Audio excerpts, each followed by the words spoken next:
O Senhor esteja convosco. Ele está no meio de nós. Proclamação do Evangelho de Jesus Cristo segundo Mateus. Glória a vós, Senhor.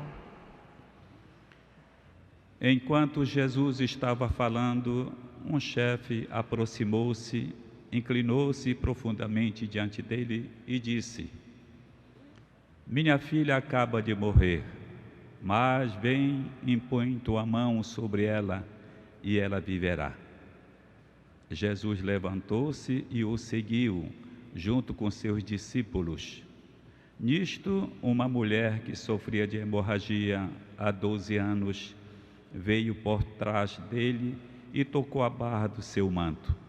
Ela pensava consigo: se eu conseguir ao menos tocar no manto dele, ficarei curada. Jesus voltou-se e, ao vê-la, disse: Coragem, filha, a tua fé te salvou. E a mulher ficou curada a partir daquele instante. Chegando à casa do chefe, Jesus viu os tocadores de flauta e a multidão alvoroçada e disse: Retirai-vos, porque a menina não morreu, mas está dormindo. E começaram a caçoar dele. Quando a multidão foi afastada, Jesus entrou, tomou a menina pela mão e ela se levantou. Essa notícia espalhou-se por toda aquela região. Palavra da salvação. Glória a vós, Senhor. Aleluia, aleluia, aleluia. Jesus Cristo vai falar. Aleluia, aleluia. Ide pelo mundo o Evangelho anunciar.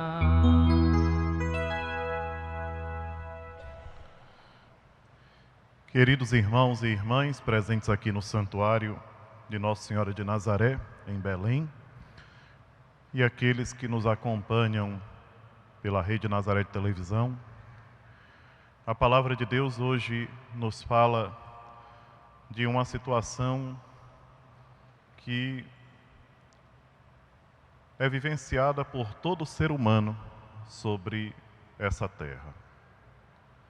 A realidade da dor, do sofrimento, que não vem para nos destruir, mas vem para nos edificar, para que nós cresçamos. E no Evangelho nós temos dois exemplos bonitos de como nós podemos crescer na dificuldade e no sofrimento. Uma mulher que há 12 anos sofria de hemorragia e não tinha muita esperança, e encontrou a esperança quando olhou para Jesus e percebeu que nele a sua situação poderia ser transformada.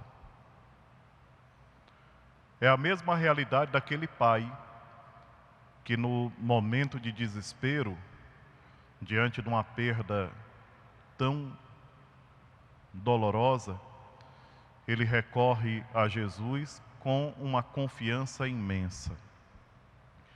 Eu estava olhando essas duas realidades, a da mulher que sofria de hemorragia e a realidade desse pai, e olhando para a primeira leitura da profecia de Oséias, que aparentemente não tem nada a ver com o Evangelho.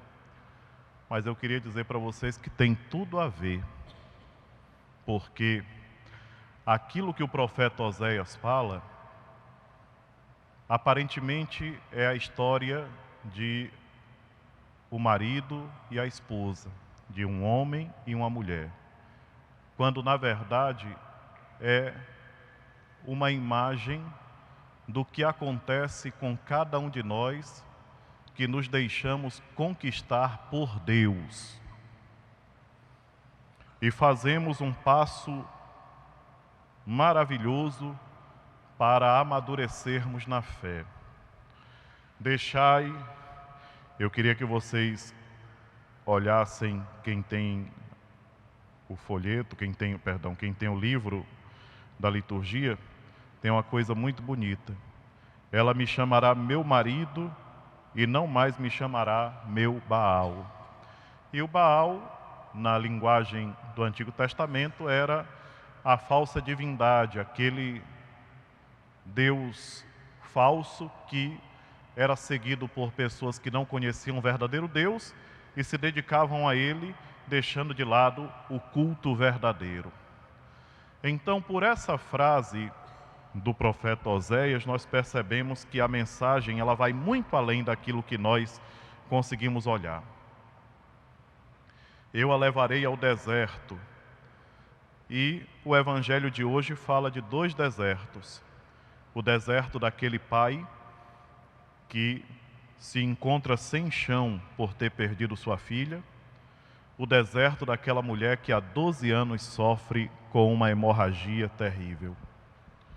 O deserto que muitos de nós já enfrentamos quando perdemos uma pessoa querida ou quando nos encontramos num momento de doença.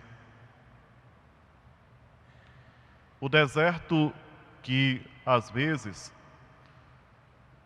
nos faz perder a noção do tempo, nos faz perder a noção do espaço. O deserto que vem com o intuito de nos edificar e não nos destruir. E para que a gente consiga superar o deserto, é preciso voltar o coração para Deus de uma maneira diferente. Esse simbolismo do marido e do Baal, que fala aqui na primeira leitura, nos faz compreender que a gente precisa fazer uma passagem muito bonita na vida da gente, na vida de fé. Ao invés de nos relacionarmos com o nosso Deus, com o intuito de ganhar alguma coisa, que a nossa relação com Ele seja uma relação de confiança, de amor verdadeiro, e não de troca, como tem acontecido nos últimos tempos. Nós observamos que o ser humano ele tem sido falsamente conduzido para uma realidade de troca, aonde eu ofereço para Deus e espero que Ele me dê de volta alguma coisa por aquilo que eu ofereci. Quem ama não age assim. Eu duvido que uma mãe que ama seu filho, trate o filho com todo carinho e amor, contando que vai receber em troca alguma coisa. Uma esposa e um esposo que se amam, façam por interesse. O amor é doação total e sem esperar nada em troca. Isso a gente já ouviu e já refletiu tantas vezes. E é esse amor que Deus quer que se estabeleça entre cada um de nós e Ele. E é no deserto que a gente amadurece. É no momento do sofrimento que nós crescemos. E é triste quando alguém passa por um momento de deserto e ao invés de crescer se torna mais infantil.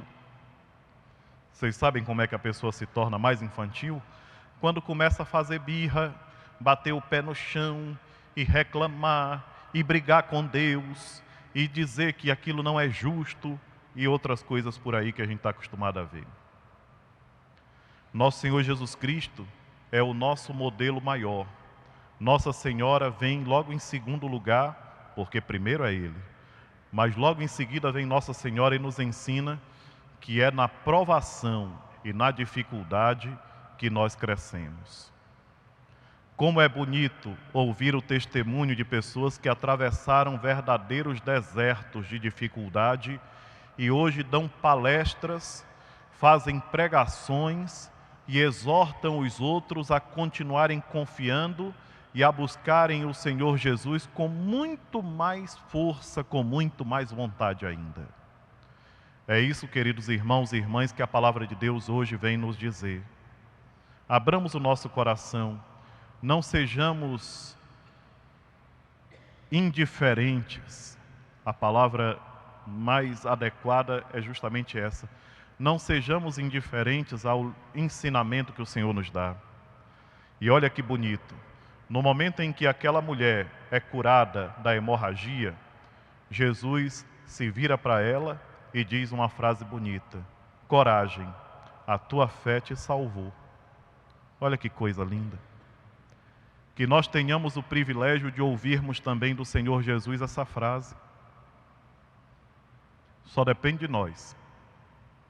É preciso limpar o coração para poder alcançar a cura. Muitas vezes nós estamos pedindo graças e bênçãos e não percebemos que o nosso coração é muito carregado de sentimentos ruins. E esses sentimentos ruins se sobrepõem aos sentimentos bons.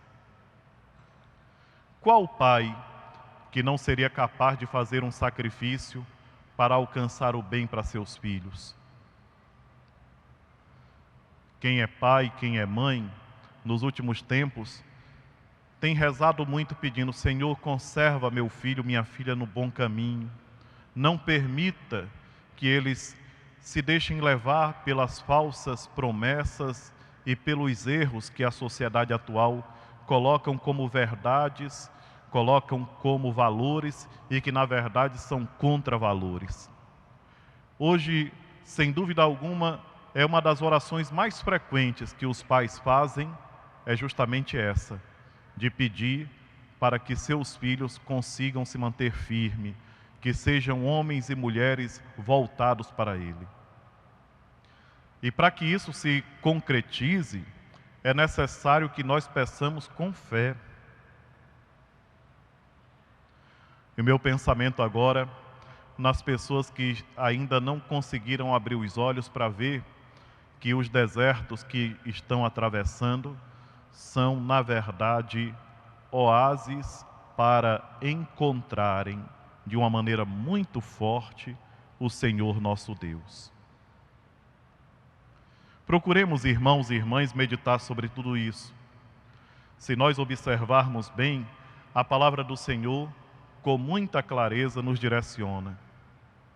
A cada um de nós, pai, mãe de família, sacerdotes, consagrados e consagradas, abramos bem os nossos olhos para observarmos que as dificuldades que se apresentam são ocasiões únicas para que a gente aprenda a amar a Deus da maneira certa, sem esperar nada em troca, mas com o único objetivo de tornar-se cada vez mais próximo dEle. Como terá sido a vida daquela mulher? Como terá sido a vida desse pai, depois que alcançaram a graça de terem superado o deserto e chegado em um lugar tranquilo? Certamente passaram a vida agradecendo a Deus, mas não puderam baixar a guarda. Por quê? Porque às vezes nós temos a tentação, depois que passa a prova, de nos amolecermos. A palavra que a gente poderia dizer, nos acomodarmos. A gente enfrenta uma provação, consegue superá-la, e depois que supera, a gente se acomoda. O cristão não se acomoda nunca. Ele mantém sempre alerta a sua dimensão espiritual através da oração contínua e da busca da compreensão da palavra de Deus. A palavra de Deus tem uma riqueza muito grande. É triste que algumas pessoas olhem para a palavra de Deus e não consigam entender o que de fato o Senhor nos ensina. Não sejamos assim, não sejamos distraídos, mas procuremos de fato colocar diante de nós esses ensinamentos maravilhosos. E que a graça de Deus nos acompanhe e nos dê as forças que precisamos para atravessar com dignidade, mantendo firme a nossa fé, os desertos que nós encontramos no decorrer da nossa vida. Seja louvado nosso Senhor Jesus Cristo. Para sempre seja louvado.